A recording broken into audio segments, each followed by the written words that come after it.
Bonjour chère famille, on espère que vous allez bien. Cette semaine, on est en forme et on a envie de partager avec vous des trucs pour vos boîtes à lunch, puis surtout des trucs importants pour l'environnement, pour essayer de limiter tous les produits qu'on achète à l'épicerie qui sont suremballés. C'est très facile de le faire à la maison, en série, et sauver toutes les choses sont toutes emballées individuellement. On est capable de le reproduire à la maison très facilement.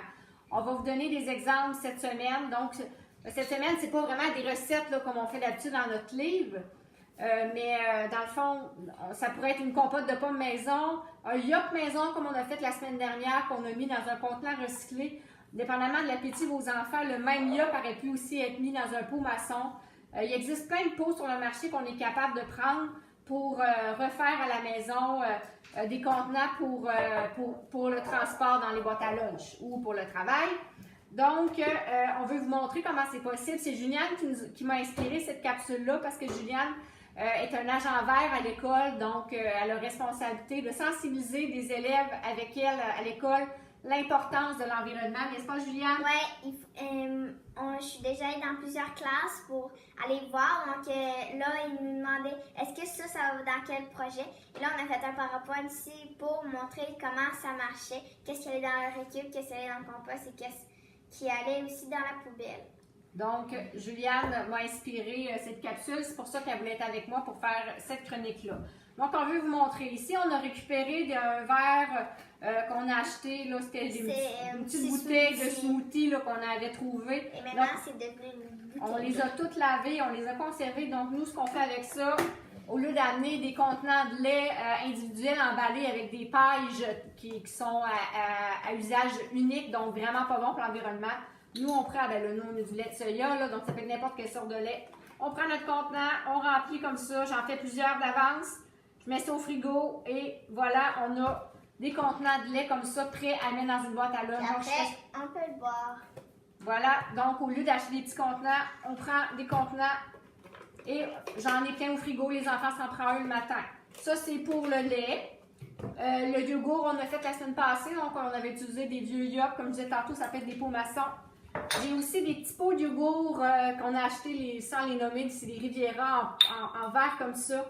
J'en ai acheté une fois, toute une série, on a mangé le yogourt, puis après, moi, je l'ai récupéré, les petits contenants.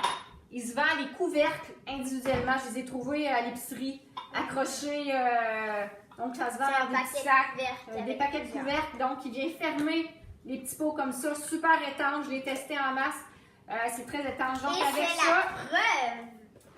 C'est ça, on a montré, on les a remplis de yogourt. Donc, on prend les gros pots de yogourt. Julien, ceux-là, ils n'étaient pas tout à fait figés. On les a fait tantôt.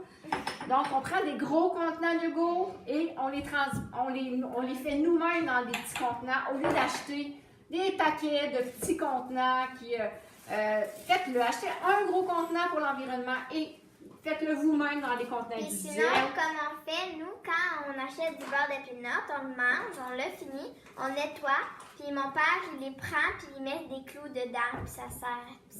Un autre exemple pour l'environnement, on récupère nos contenants. Donc, on peut mettre nos yogourts qu'on a portionnés nous-mêmes, on fait nos jellos, on met ça là-dedans qu'on portionne nous-mêmes. On peut prendre de la compote de pommes dans des gros contenants au lieu de prendre ceux qui se vendent à l'épicerie, toutes déjà dans des petits contenants séparés qui sont emballés, qui sont déjà sur-emballés. On achète un gros, on remplit nos petits pots comme ça. Et on ferme ça. Donc, on met tout ça au frigo. Ça prend vraiment pas longtemps, là. En moins de 5 minutes, on a le temps de portionner nos yogourts, nos compotes, nos laits. On met ça au frigo. Et on le sait qu'on a sauvé de l'argent parce qu'on a acheté des gros contenants. Et en plus, on a aidé l'environnement. N'est-ce pas, Juliane? Oui. Donc, c'est juste une petite sensibilisation, faire attention pour l'environnement. Il y a tellement de beaux produits maintenant qu'on peut prendre pour récupérer et réutiliser. Donc, c'est ce qu'on vous recommande cette semaine. Est-ce que tu as quelque chose à ajouter pour l'environnement, Juju? De faire attention d'acheter beaucoup moins de déchets et d'aider l'environnement à pouvoir continuer à pousser, puis qu'on puisse respirer, puis qu'il y ait moins de déchets. Avec ça, on va ajouter des pieces comme ça, puis je pense que c'est réglé. Alors, si tout le monde faisait leur petite part comme ça à la maison, ça aiderait vraiment beaucoup. Alors, on vous souhaite une bonne semaine, tout le monde! Bye!